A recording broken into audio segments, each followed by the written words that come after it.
एक बार फिर से आप सभी दोस्तों का numerical analysis math chapter number 2 interpolation with equal intervals की इस वीडियो में वेलकम है। दोस्तों हमने पिछले वीडियो में एक्सरसाइज 2.1 के सभी एग्जांपल्स को यहाँ पर समझा था। आज हम समझेंगे एक्सरसाइज 2.2 के सभी एग्जांपल्स को और इसके कंसेप्ट को यहाँ पर। तो एक्सरसाइज 2.1 में और 2.2 में केवल एक डिफरेंस है। देखिए एक्सरसाइज 2.1 में हमने क्या किया था, कोई भी एक इनपुट हमें दे दी जाए, मान के चलिए वो इनपुट यहाँ पर है, ये अपने पास नियर है स्टार्टिंग वैल्यूज के, तो यहाँ पर हम यूज करेंगे न्यूटन गरगरी फॉरवर्ड इंटरपोलेशन फॉर्मूला। अगर वो इनपुट हमें यहाँ पर दे दी जाए तो यहाँ पर हम यूज करेंगे न्यूटन गरगरी बैकवर्ड इंटरपोलेशन फॉर्मूला, क्योंकि ये अपने पास एंडिंग वैल्यूज के नियर है। बट ये तो थी अपने पास एक इनपुट के लिए आउटपुट को फाइंड आउट करना। अगर अपने पास एक से अधिक इनपुट दे दी जाए, जैसे कि 15 से लेकर 20 के बीच में हमें 16, 17, 18, 19 इन 4 इनपुट के लिए आउटपुट फाइंड आउट करनी है, तो यहाँ पर हम न्यूटन गरगरी फॉरवर्ड इंटरपोलेशन फॉर्मूले का अगर यूज़ करते हैं तो ये कैलकुलेशन जो होगी अपने पास चारों वैल्यूज़ को फाइंड आउट करने की, ये काफ़ी कॉम्प्लिकेटेड हो जाएगी और एक साथ हम चारों की वैल्यू फाइंड आउट नहीं कर पाएंगे। तो एक कंसेप्ट अपने पास है एक्सरसाइज 2.2 में, जिसका यूज़ करते हुए हम चारों की वैल्यू आसान तरीके से फाइंड आउट कर सकते हैं। ये काफ़ी सिंपल मेथड है, सब डिवीजन ऑफ इंटरवल्स इस मेथड का नेम है। यहाँ पर एग्जाम में पूछा नहीं जाता है इसका डेरिवेशन, बट एक फॉर्मूला अपने पास यहाँ से मिलेगा हमें। ये काफ़ी इंपॉर्टेंट है, सभी एग्जाम्पल्स में इसी का यूज होगा, सभी क्वेश्चंस में। ठीक है, तो यहाँ से अपने पास प्रत्येक वर्ष जो समेशन वाली फॉर्म का ये क्वेश्चन है इस तरीके से पूछा जाता है, तो इस तरीके से काफ़ी इंपॉर्टेंट एक्सरसाइज हो जाती है। तो स्टार्ट करते हैं इनको समझना। देखिए सबसे पहले इसके कंसेप्ट को समझते हैं, फॉर्मूला किस तरीके से बना है यहाँ पर। तो एक बार मैं आपको जल्दी जल्दी बता देता हूँ क्या यहाँ पर लिखा गया है। Late delta and E B the difference and shift operator. एक यहाँ पर बात की है डिफरेंस ऑपरेटर की, सेकंड यहाँ पर बताया गया है शिफ्ट ऑपरेटर के बारे में। शिफ्ट ऑपरेटर को आमतौर पर हम कैपिटल ई से डिनोट करते हैं, बट यहाँ पर क्योंकि अपने पास दो इंटरवल डिफरेंस हैं, जैसे कि एक स्मॉल एच है सेकंड कैपिटल एच है, तो इसके लिए अपने पास अलग अलग डिफरेंस ऑपरेटर यहाँ पर लिए गए हैं और अलग अलग अपने पास शिफ्ट ऑपरेटर यहाँ पर लिए गए हैं। तो जैसे कि बात करते हैं सबसे पहले, एक अपने पास है यहाँ पर स्मॉल एच, ये अपने पास है इंटरवल डिफरेंस, और सेकंड अपने पास इसी तरीके से इंटरवल डिफरेंस है यहाँ पर कैपिटल एच। तो कैपिटल एच के लिए अपने पास कैपिटल ई यहाँ पर होगा एज ए शिफ्ट ऑपरेटर, और जो डेल्टा इसके लिए होगा यहाँ पर एज ए डिफरेंस ऑपरेटर। ठीक है, और जो स्मॉल एच है इसके लिए अपने पास डेल्टा होगा एज ए डिफरेंस ऑपरेटर और शिफ्ट ऑपरेटर होगा इसके लिए स्मॉल ई। और अपने पास एच, कैपिटल जो एच है और स्मॉल जो एच है, ये अपने पास दोनों इंटरवल के डिफरेंस है। इनका एक रिलेशन है कि कैपिटल एच की वैल्यू अपने पास होगी स्मॉल एन एच के इक्वल। और अगर हम बोथ साइड ए को ऐड कर दें, फर्स्ट जो टर्म होती है एक तरीके से आप समझे तो ये कुछ इस तरीके से हो जाएगा। और इसको हम इस तरीके से भी लिख सकते हैं, जैसे कि आपको अच्छे तरीके से पता है, जैसे कि एफ ऑफ एक्स को हम क्या लिख सकते हैं, वाई ऑफ एक्स लिख सकते हैं। ये हमने चैप्टर नंबर फर्स्ट की फर्स्ट पेज में ही देखा था, जैसे कि आप देख सकते हो। ये देखिए, जैसे एफ ऑफ ए को वाई ए लिख सकते हैं, बिल्कुल उसी तरीके से हम इसको लिख सकते हैं यहाँ पर। That implies y of a plus capital H equal to y of a plus small n h. अब देखो आपको अच्छे तरीके से पता है, चैप्टर नंबर फर्स्ट में हमने पास एक रिलेशन था। ये अपने पास जो शिफ्ट ऑपरेटर होता है, ये अपने पास किसके इक्वल हम लिख सकते हैं 1 प्लस डेल। ये अपने पास डिफरेंस को दर्शाता है, फॉरवर्ड डिफरेंस के लिए यूज किया जाता है ऑपरेटर। ठीक है, तो यहाँ पर देखो इस फॉर्म को हम कुछ इस तरीके से लिख सकते हैं यहाँ पर ई वाई ऑफ ए, क्योंकि देखो इसका मतलब यही निकलता है। इसके ऊपर अगर हम शिफ्ट ऑपरेटर एक बार अप्लाई करेंगे तो यही फॉर्म अपने पास आ जाएगी। और इसको हम इस तरीके से लिखेंगे ई की पावर अन वाई ए, क्योंकि अन टाइम यहाँ पर डिफरेंस है एच के साथ, क्योंकि जो अपने पास इंटरवल का डिफरेंस है एच, इसके लिए अपने पास शिफ्ट ऑपरेटर है यहाँ पर स्मॉल ई हमने ले रखा है। ठीक है, अब देखो कैपिटल ए अपने पास किसके इक्वल है 1 प्लस डेल।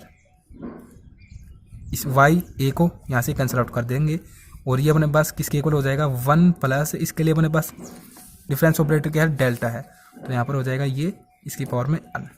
तो ये अपने पास एक इंपॉर्टेंट फॉर्मूला यहाँ से बन जाता है। अगर हम बोथ साइड मतलब कि अन को यहाँ से रिमूव करेंगे और यहाँ पर ही हो जाएगा कुछ इस तरीके से, मतलब कि ये अपने पास एक फॉर्मूला यहाँ पर बन जाता है इस तरीके से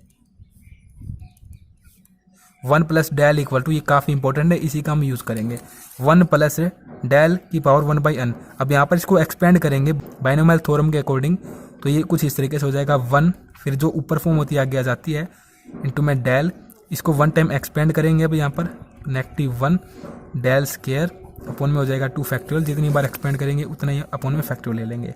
सेकंड टाइम करेंगे यहाँ पर इसको, तो ये कुछ इस तरीके से हो जाएगा अपॉन में 3 फैक्टोरियल, ये कुछ इस तरीके से अपने पास ओपन हो जाएगी फॉर्म। अब लेफ्ट हैंड साइड अपने पास है 1 प्लस डेल्टा, ठीक है। इस 1 को इस तरफ लेके आएंगे तो ये नेगेटिव हो जाएगा, इसके साथ ही कैंसिल आउट, तो ये अपने पास डेल्टा की वैल्यू कुछ इस तरीके से आ जाएगी। अब क्वेश्चन करते हैं, आपको क्लियर आउट हो जाएगा सब कुछ क्या मैं बताना चाहता हूँ यहाँ पर, ठीक है। तो क्वेश्चन नंबर जो फर्स्ट है अपने पास, इसमें क्या है, दी फॉलोइंग टेबल, ये अपने पास इनपुट है और ये अपने पास आउटपुट है। तो हमें करना क्या है, यहाँ पर इनपुट को आप लिख लेंगे एक बार कुछ इस तरीके से, डिफरेंस टेबल अपने पास एक्स वाई इनपुट है, 5 का अपने पास डिफरेंस है 20, फिर 25, 30 और 35, ठीक है। आउटपुट है, एक बार मैं लिख देता हूँ, देखो अब 2 डिजिट के बाद यहाँ पर पॉइंट है, इसको रिमूव करना चाहेंगे तो क्या कर देंगे 10 स्क्वायर इंटू में वाई, कुछ इस तरीके से लिख सकते हैं, ये रिमूव हो जाएगा। और फिर लास्ट वन जब हम क्वेश्चन का आंसर प्राप्त कर लेंगे तब यहाँ पर अगेन पॉइंट लगा देंगे, ठीक है। तो कुछ इस तरीके से अपने पास ये वैल्यूज हो जाएंगी। तो सिंपल तरीके से अब हम डिफरेंस निकाल देंगे, यहाँ पर first time difference, second time difference, third time difference, 4 time difference तक ये अपने पास जाएगी वैल्यू, ठीक है। अब देखिए let delta and del be the difference operator for unit and unequal to 5, अन अपने पास इनके बीच का डिफरेंस है यहाँ पर, इंटरवल ऑफ डिफरेंसिंग देन, तो अपने पास जो फॉर्मूला था आपको अच्छे तरीके से पता है, यहाँ पर पुट करेंगे वैल्यूज को।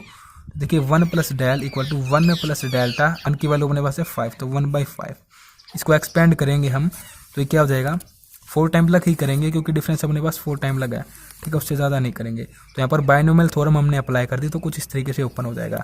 अब सिंपल तरीके से सोल्व आउट किया गया है। यहाँ पर देखिए लेफ्ट हैंड साइड है 1 प्लस डेल्टा इक्वल टू, यहाँ पर ये ऐसे लिख दिया गया, फिर यहाँ पर एलसीएम लेंगे 5 को तो नेगेटिव 4/5 हो जाएगा और ये 2 पर जाके 4 के साथ कैंसिल आउट होते हुए क्या हो जाएगा 2/25 नेगेटिव में डेल स्क्वायर। इसी तरीके से इसको सोल्व आउट करते हुए ये हो जाएगा, इसको सोल्व आउट करेंगे तो ये हो जाएगा, ठीक है। अब इस 1 को राइट हैंड साइड में लेकेंगे तो कैंसिल आउट हो जाएगा, डेल की वैल्यू अपने पास ये आ जाएगी। अब हम करेंगे डेल का स्क्वायर, यहाँ पर जितनी वैल्यू में फाइंड आउट करनी है, जैसे कि यहाँ पर देखो 60 से 19, 60, 17, 18, 19 मतलब 4 वैल्यू में फाइंड आउट करनी है, तो डेल्टा की पावर 4 तक इसको हम सोल्व आउट करेंगे, ठीक है। यहाँ पर अपने पास जब हम इसको सोल्व आउट करेंगे, इसका स्क्वायर करेंगे डेल्टा का, तो देखो आपको ध्यान में रखना है कि यहाँ पर जो अपने पास ये डेल है ना डिफरेंस ऑपरेटर, इसकी पावर अपने पास 4 से अधिक नहीं होनी चाहिए, 4 से हायर पावर को हम यहाँ पर नेग्लेक्ट कर देंगे, शामिल नहीं करेंगे। जैसे कि देखो अभी इसका स्क्वायर करेंगे हम डेल स्क्वायर, तो डेल स्क्वायर क्या होगा अपने पास डेल स्क्वायर इक्वल टू, तो देखो स्क्वायरिंग का आपको फॉर्मूला पता है, जैसे कि a प्लस बी का स्क्वायर क्या होता है, A square plus 2ab plus B square. अपने पास यहाँ पर अनेक वैल्यूज होंगी, ठीक है। तो जितनी भी हम वैल्यूज लेंगे पहले तो उसका स्क्वायर करेंगे, फिर बिल्कुल इसी तरीके से अगर हम 2 वैल्यूज को लेते हैं तो 2 इंटू में ab करेंगे, 3 वैल्यूज को लेते हैं तो इस तरीके से कर देंगे 2 इंटू में ab, फिर प्लस 2 इंटू में bc, फिर प्लस 2 इंटू में ac, इस तरीके से हम लेंगे, ठीक है। तो देखो यहाँ पर इसका और जो हायर पावर होंगे उनका स्क्वायर नहीं होगा, क्योंकि इसका अगर हमने स्क्वायर किया तो इसकी पावर 8 हो जाएगी, ठीक है। तो इसका स्क्वायर यहाँ पर नहीं होगा। अगर इसको किसी के मल्टीपल में लेंगे तो भी हमारे पास डेल की पावर 5 हो जाएगी, तो इसको हम नहीं लेंगे यहाँ पर। अब डेल क्यूब है, इसका स्क्वायर करेंगे तो इसकी पावर हो जाएगी 6, तो इसकी पावर स्क्वायर वाली को भी नहीं लेंगे यहाँ पर। अगर इसको मल्टीप्लाई करेंगे तो इसकी पावर यहाँ पर इसके साथ मल्टीप्लाई करते हुए 4 आ जाएगी, तो उसको ले लेंगे। तो देखो पहले इसका स्क्वायर हमने किया तो 1/25 डेल स्क्वायर, इसका किया तो ये हो जाएगा पॉजिटिव 4/625 डेल 4। अब इसका करेंगे तो 6 हो जाएगी पावर, तो इसको नेगलेक्ट कर देंगे, नहीं लेंगे। अब देखो 2 इंटू में, इन दोनों को 2 इंटू में लेंगे तो यहाँ पर हो जाएगा 4/125 डेल क्यूब। अब क्या करेंगे, इन दोनों को इंटू में लेंगे तो अपने पास डेल की पावर 5 हो जाएगी, तो उसको भी शामिल नहीं करेंगे। अब हम क्या करेंगे, इन दोनों को इंटू में लेंगे तो ये हो जाएगा अपने पास 2 इंटू में इन दोनों को लेंगे ना तो 12/625 डेल की पावर 4, ठीक है। तो अपने पास केवल यही वैल्यू आएंगी, जैसे कि आप यहाँ पर देख सकते हो, इससे ज़्यादा वैल्यू हमें नहीं लेनी यहाँ पर, वो अपने पास डेल की हायर पावर में आएंगी। इन दोनों को ऐड कर देंगे तो 16/625 डेल की पावर 4 हो जाएगा यहाँ पर। अब क्यूब करेंगे तो क्या हो जाएगा, देखो क्यूब में इसको शामिल नहीं करेंगे क्योंकि क्यूब का जो फॉर्मूला होता है ना वो कुछ इस तरीके से होता है, जैसे कि a प्लस बी का क्यूब हम करते हैं तो क्या होता है, ये a cube plus b cube plus 3ab a plus b, मान लो कि 3a स्क्वायर b फिर प्लस 3ab स्क्वायर। तो इसको किसी के साथ मल्टीप्लाई करेंगे हम इसको, तो देखो ये क्या हो जाएगा, मान लो कि मान के चलो b ही अपने पास ये टर्म है ये, ठीक है। तो a का स्क्वायर मान लो कि इसके स्क्वायर के साथ मल्टीप्लाई होगी ये, अगर मान के चलो यहाँ पर a ये है, ठीक है, ये वाली तो इन दोनों में से एक बी होगी और उसका स्क्वायर इसके साथ मल्टीप्लाई होगा तो भी वो डेल की पावर 4 से अधिक आएगा। तो इट मीन से हम इन दोनों को ही यहाँ पर सोल्व आउट करेंगे। ठीक है, तो यहाँ पर इसका क्यूब होगा, ये अपने पास हो जाएगा 1/125 डेल क्यूब यहाँ पर। अब इसका क्यूब करेंगे वो भी अपने पास हायर फॉर्म में जाएगा, तो इसको भी नहीं लेंगे। ठीक है, इसको नहीं लिया हमने, इसको ले लिया। अब देखो यहाँ पर 3 इंटू में ए स्क्वायर बी, तो 3 इंटू में ए स्क्वायर ये क्या हो जाएगा 1/25 डेल स्क्वायर इंटू में बी करेंगे तो 2 नेगेटिव का 25 ये मल्टीप्लाई में है यहाँ पर डेल स्क्वायर, तो यहाँ पर हो जाएगा -6/625 डेल की पावर 4। ठीक है, तो केवल अपने पास ये टर्म यहाँ पर सोल्व आउट होगी, इसको भी सोल्व आउट नहीं करेंगे, इसमें अपने पास हायर फॉर्म आ जाएगी इसकी। देखो इसका स्क्वायर होगा पहले, तो डेल की पावर 4 हो गई, अब ए के साथ मल्टीप्लाई करेंगे तो डेल की पावर 5 हो जाएगी, तो ये भी अपने पास शामिल नहीं होगी, तो केवल ये 2 वैल्यू रहती हैं। अब देखो डेल की पावर 4 करेंगे तो इनमें से देखो ये अपने पास स्टार्टिंग वाली वैल्यूज हैं, पहले यहाँ पर इनका स्क्वायर किया फिर क्यूब किया, अब इनकी पावर 4 करेंगे। तो देखो अगर इनकी पावर 4 लेंगे तो ये इंक्लूड नहीं होगी, क्योंकि यहाँ पर 6 हो जाएगा, यहाँ पर डेल 12 हो जाएगा, इन सभी को इंक्लूड नहीं करेंगे, केवल ये पहले वाली वैल्यू इंक्लूड होगी। तो यहाँ पर हो जाएगा डेल की पावर 4 और 5 का मतलब कि 4 टाइम करेंगे तो हो जाएगा 625। तो अपने पास ये डेल की पावर 4 लग वैल्यूज आ चुकी हैं। अब सिंपली देखिए नेक्स्ट स्टेप में हम किस तरीके से क्वेश्चन को आगे प्रोसीड करेंगे। हमें निकालनी है y16, y17, y18, y19 की वैल्यू, इन सभी की वैल्यू हमें निकालनी है। यहाँ पर देखिए इनकी वैल्यूज निकालने के लिए हम शिफ्ट ऑपरेटर का यूज कर सकते हैं। यहाँ पर टाइम लेंगे, यहाँ पर शिफ्ट करेंगे इसको y15 हम जानते हैं ये अपने पास y15 है, यहाँ पर ये 50 है ना, तो ये y15 बोलेंगे हम। फिर ये del y15, del square y15, del cube y15 और ये अपने पास है डेल की पावर 4 y15। ठीक है, तो इसको 1 टाइम शिफ्ट करेंगे। कोई ई अपने पास किसके इक्वल है यहाँ पर 1 प्लस डेल्टा के इक्वल है इस क्वेश्चन में। ये अपने पास वैसे है क्या 1 प्लस डेल, इसी की जगह हम ये लिखेंगे यहाँ पर, मतलब कि ये आप समझ सकते हैं कुछ इस तरीके से 1 प्लस डेल y15, तो ये क्या हो जाएगा 1 y15 प्लस डेल y15।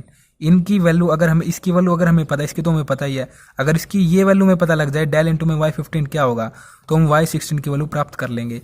बिल्कुल इसी तरीके से यहाँ पर हम कर देंगे ई स्क्वायर y15, तो ये हो जाएगा अपने पास 1 प्लस डेल का स्क्वायर, जितनी पावर यहाँ पर होती है ना अपने पास, जैसे कि आप देखें स्टार्टिंग में यहाँ पर ये ई शिफ्ट ऑपरेटर अपने पास स्मॉल ई की पावर अन के इक्वल है, तो इस तरीके से हम यहाँ पर यूज कर रहे हैं। तो यहाँ पर हम क्या कर देंगे, ये हो जाएगा अपने पास 1 प्लस डेल का स्क्वायर, यहाँ पर होल स्क्वायर y15, इसको ओपन करेंगे जैसे कि यहाँ पर बुक में करके बता रखा है, तो आप यहाँ से देखेंगे अच्छे से। ये देखिए इस तरीके से ओपन किया हमने 1 प्लस डेल का होल स्क्वायर y15, तो इसके अंदर मल्टीप्लाई करेंगे। अगर हमें ये वैल्यू पता लग जाए, ये तो हमें पता ही है गिवन है डिफरेंस टेबल से, अगर हम ये वैल्यू निकाल लें और यहाँ पर पुट कर दें इनकी वैल्यू क्या होगी, जैसे कि यहाँ पर निकाल के पुट कर रखी है, तो हमें y17 की वैल्यू मिल जाएगी। बिल्कुल इसी तरीके से इसमें अगर हम ये वैल्यू निकाल लें और यहाँ पर अगर हम ये वैल्यू निकाल लें और इनकी वैल्यूज को पुट करते हुए सोल्व आउट करें, तो अपने पास इन सभी की वैल्यू हमें मिल जाएगी। तो सबसे पहले यहाँ पर क्या कर रखा है, इन्हीं की वैल्यू निकाल रखी है, डेल y15 की क्या वैल्यू आएगी, फिर डेल स्क्वायर y15 की वैल्यू क्या आएगी, डेल क्यूब y15 की वैल्यू क्या आएगी, डेल की पावर 4 y15 की वैल्यू क्या आ जाएगी। ठीक है, ये tan स्क्वायर यहाँ पर इंटू में इसलिए लगा रखा है क्योंकि हमने ये जो पॉइंट था ना यहाँ पर आउटपुट में, इसको हमने क्या कर दिया था, यहाँ से रिमूव कर दिया था, तो इसलिए हमने यहाँ पर tan स्क्वायर लगा रखा है y के मल्टीपल में, तो वही यहाँ पर यूज कर रखा है। ठीक है, अब डेल की वैल्यू अपने पास क्या आई थी, डेल की वैल्यू अपने पास आई थी ये, इसके इंटू में हमने क्या कर देना है, बोथ साइड y15 कर देना है, लेफ्ट हैंड साइड में भी और राइट हैंड साइड में भी y15 करेंगे, तो y जहाँ पर लिखेंगे ना तो उसके इंटू में tan स्क्वायर हमें लिखना होगा, क्योंकि हमने पॉइंट रिमूव कर रखा है। तो यहाँ पर हमने क्या किया, डेल के इंटू में y15 लगा दिया और अंदर मल्टीप्लाई कर दी, तो कुछ इस तरीके से y15 हो जाएगा। अब डेल y15 की वैल्यू आपको पता है ये अपने पास, जैसे कि आप यहाँ पर देख पा रहे होंगे, डेल स्क्वायर y15 की वैल्यू ये है, डेल क्यूब y15 की वैल्यू ये है, डेल की पावर 4 y15 की वैल्यू ये है। तो इन सभी को यहाँ पर पुट कर देंगे, तो अपने पास कैलकुलेट करेंगे कैलकुलेटर की सहायता से, तो ये अपने पास वैल्यू आ जाएगी इसकी। ठीक है, अगेन हम यहाँ पर क्या करेंगे, डेल स्क्वायर की जो अपने पास ये वैल्यू आई थी यहाँ पर, इसके इंटू में लेंगे y15 को, तो अपने पास जो वैल्यू आएगी ये आ जाएगी। ठीक है, फिर हम क्या करेंगे, डेल क्यूब की जो अपने पास ये वैल्यू आई थी यहाँ पर आप देख पा रहे होंगे, इसके इंटू में लेंगे बोथ साइड y15 और tan स्क्वायर तो लेना ही हमें जब भी y की बात करेंगे, तो अपने पास यहाँ पर सिंपल वैल्यूज को पुट कर देंगे डिफरेंस टेबल की सहायता से, तो ये अपने पास वैल्यू आ जाएगी इसके लिए। अब हम क्या करेंगे, जो लास्ट वन अपने पास डेल्टा की पावर 4 के लिए ये वैल्यू आई थी, इसके इंटू में करेंगे y15, तो अपने पास ये वैल्यू आ जाएगी। ठीक है, इन सभी को यहाँ पर पुट कर देंगे। आप अच्छे तरीके से समझ चुके हैं कि जो ये वैल्यू है ना, इसकी आवश्यकता हमें यहाँ पर पड़ेगी, इसको पुट कर देंगे, फिर इसकी आवश्यकता यहाँ पर रहेगी, यहाँ पर पुट कर देंगे, जो ये वैल्यूज आ चुकी हैं इनकी। ठीक है, तो इनको पुट आउट कर देंगे यहाँ पर, तो हमें सभी वैल्यूज मिल जाएंगी 16 से लेकर 90 तक की आउटपुट को फाइंड आउट करने के लिए। ठीक है, अब नेक्स्ट अपने पास एग्जाम्पल नंबर 2 है। तो इसमें देखिए क्या कुछ अपने पास गिवन है। ये अपने पास मोस्ट इंपोर्टेंट एग्जांपल है, इसी से रिलेटेड एक क्वेश्चन है जो कि प्रत्येक वर्ष एग्जाम में पूछा जाता है, जैसे कि आप यहाँ पर देख सकते हैं। ठीक है, तो देखिए इसमें क्या है, समेशन 1 से लेकर 10 एफ ऑफ एक्स गिवन है, फिर 4 से लेकर 10, फिर 7 से लेकर 10। मतलब कि समेशन क्या दर्शाता है, एडिंग को दर्शाता है। यहाँ पर एक्स के जगह 1 पुट करेंगे, F of 1, F of 2, F of 3, इन सभी के एडिंग 10 लगे, अपने पास ये वैल्यू देती है। फिर यहाँ से देखो मैं आपको बता देता हूँ, यहाँ पर अच्छे तरीके से बुक में लिख रखा है, यहाँ से आप देख सकते हो। तो देखिए यहाँ पर 1 से स्टार्टिंग हो रही है तो इसको हम लेंगे y1, 4 से स्टार्टिंग हो रही है तो इसको लिखेंगे y4, यहाँ पर y7। इसी तरीके से y10 की वैल्यू भी हमें पता रखी है यहाँ पर कि फंक्शन अपने पास y10 पर क्या होगा। तो यहाँ पर हमने क्या कर दिया, समेशन को ओपन कर दिया, सभी वैल्यूज पुट कर दिया यहाँ पर 1 से लेकर 10 तक की। तो ये अपने पास वैल्यू इस तरीके से आएगी सभी इन फंक्शन की 1 से लेकर 10 पर। ठीक है, ये अपने पास गिवन है। फिर यहाँ पर 4 से लेकर 10 तक ये वैल्यू आएगी, 7 से लेकर 10 तक ये वैल्यू आएगी, और 10 पर अपने पास फंक्शन ये वैल्यू देता है। हमें फाइंड करना है एफ ऑफ 1, एफ ऑफ 1 पर अपने पास क्या वैल्यू होगी। देखो ये तो सभी वैल्यूज का सम है फंक्शन की 1 से लेकर 10 तक की। ठीक है, अब हमें केवल इसकी वैल्यू फाइंड आउट करनी है, ये वैल्यू किस तरीके से फाइंड आउट होगी। तो इसके लिए देखो सिंपल अपने पास क्या करेंगे हम, एफ ऑफ 1 इसको हम इस तरीके से लिख सकते हैं y1 नेगेटिव y2। अब y1 अपने पास क्या है, फंक्शन पर 1 से लेकर 10 तक की सभी वैल्यूज का सम। जैसे कि आप देखेंगे इसको समझ के तो यही वैल्यू अपने पास मिल जाएगी, एफ ऑफ 1, फिर एफ ऑफ 2, फिर plus F of 3, F of 4, F of 5, F of 6। मैं एफ 1 की वैल्यू यहाँ पर पुट कर रहा हूँ, क्या है अपने पास एफ ऑफ 1। ठीक है, F of 7 plus F of 8 plus F of 9 plus F of 10। ठीक है, अब नेगेटिव, अब ये सभी वैल्यू नेगेटिव है यहाँ पर। ठीक है, y2 में अपने पास क्या होंगी, ये 1 नहीं होगा, 2 से लेकर 10 तक की सभी अपने पास फंक्शन की वैल्यूज का सम होगा कुछ इस तरीके से। ये 2 है, फिर ये 3, ये नेगेटिव में है यहाँ पर क्योंकि नेगेटिव है, फिर नेगेटिव इस तरीके से 5, 6, 7। ये आपको मैं ओपन करके दिखा रहा हूँ यहाँ पर केवल समझाने के लिए। ठीक है, तो देखो ये सभी जो वैल्यूज़ है ना, ये 2 के बाद वाली 10 लग फंक्शन की, ये सभी पॉजिटिव में, यहाँ पर ये सभी नेगेटिव में, ये सब कुछ अपने पास कैंसिल आउट हो जाएगा, केवल अपने पास एक वैल्यू रहेगी एफ ऑफ 1। तो इस तरीके से हम लिख सकते हैं एफ ऑफ 1 की वैल्यू को फाइंड आउट करने के लिए। और यहाँ से यदि नेगेटिव कॉमन आउट कर लेंगे तो ये हो जाएगा नेगेटिव y2 नेगेटिव y1, और ये अपने पास डिफरेंस हो जाता है, y2 में से y1 को सब्ट्रैक्ट करते हैं तो इसको लिख देंगे नेगेटिव डेल y1 कुछ इस तरीके से। अब इसकी वैल्यू यदि हमें मिल जाती है तो एक तरीके से हमें एफ ऑफ 1 की वैल्यू मिल जाती है। ठीक है, तो सिंपल हम यहाँ पर पहले तो डिफरेंस टेबल बना लेंगे। डिफरेंस टेबल अपने पास कुछ इस तरीके से होगी, हमें जो समेशन की फॉर्म में वैल्यूज पता है यहाँ पर ये इनपुट की फॉर्म में लिख देंगे 1, 4, 7, 10 पर हमें फंक्शन की वैल्यू पता है। ये अपने पास इन आर्गूमेंट के लिए जो फंक्शन का सम होगा सभी वैल्यूज का वो क्या होगा, एंट्री अपने पास क्या होंगी, तो यहाँ पर लिखेंगे और डिफरेंस टेबल बना देंगे कुछ इस तरीके से। अब सिंपली देखिए अपने पास अन क्या है, यहाँ पर अपने पास जो फॉर्मूला होता है अभी हमने जो डिस्कस किया था, 1 plus del equal to 1 plus del, इसको आप 1 प्लस डेल्टा समझे, इसकी पावर 1 बाई अन। अन अपने पास क्या होता है, जो उनके बीच में डिफरेंस होता है। तो यहाँ पर देखो 3 का डिफरेंस है तो यहाँ पर 1/3 हो जाएगा। अब इसको हम एक्सपेंड कर लेंगे बाइनोमियल थ्योरम की सहायता से, तो कुछ इस तरीके से ओपन हो जाएगा। तो एक तरीके से इस 1 को इस तरफ लेके आएंगे तो इसके साथ कैंसिल आउट, तो अपने पास डेल्टा की वैल्यू ये आ जाएगी कुछ इस तरीके से। इसके इनटू में y1 कर देंगे, देखो जो ये टर्म है यहाँ पर ये y1 है, फिर ये डेल y1 है, फिर ये डेल स्केयर y1 है, फिर ये डेल क्यूब y1 है। तो सिंपल हमने क्या कर दिया, डेल के बोथ साइड y1 से मल्टीप्लाई कर दी तो भी हो जाएगा del y1 del square y1 del cube y1। ये हम डिफरेंस टेबल की सहायता से यहाँ पर पुट कर देंगे और कैलकुलेटर की सहायता से इसको सोल्व आउट करेंगे तो अपने पास ये वैल्यू आ जाएगी। और आपको अच्छे तरीके से पता है एफ ऑफ 1 अपने पास हमें तब प्राप्त होगा जब हम इसकी वैल्यू निकाल लेंगे। ये नेगेटिव की फॉर्म में है और ये अपने पास यहाँ पर पॉजिटिव की फॉर्म में है, तो इसकी इनटू में नेगेटिव करेंगे तो अपने पास ये पॉजिटिव हो जाएगा और हमें एफ ऑफ 1 पर ये वैल्यू मिल जाएगी कुछ इस तरीके से। वीडियो को देखने के लिए आप सभी दोस्तों का बहुत बहुत धन्यवाद। नेक्स्ट वीडियो में हम चैप्टर नंबर 4 को स्टार्ट कर रहे होंगे।